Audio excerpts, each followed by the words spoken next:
هل تساءلت يوما كيف يمكن لبذرة صغيرة أن تنتقل لمسافات بعيدة لتصبح شجرة طويلة؟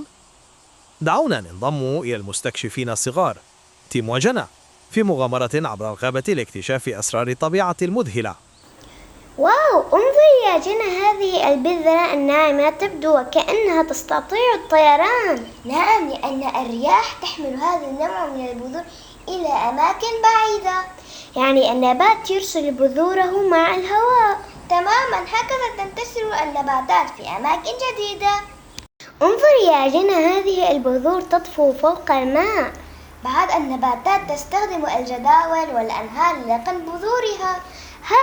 هذا ذكي، الماء يسافر بدلا عنها. الطبيعة عندها حلول لكل شيء. هل رأيت السنجابة عندما أسقطت تلك الجوزة؟ نعم، الحيوانات تساعد في نشر البذور من دون قصد. يعني وهي تأخذ طعامها تزرعه نبات جديد؟ صحيح، كأنهم مزارعون صغار في الغابة. يا إلهي، رأيت الغلاف انفجر وطارت البذور؟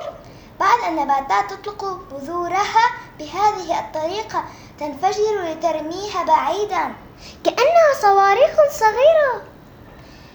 تماما، إنها طريقة قوية لنشر البذور.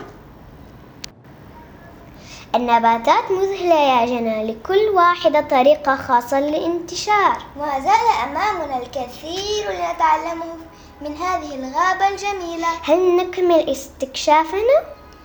بالتأكيد، هيا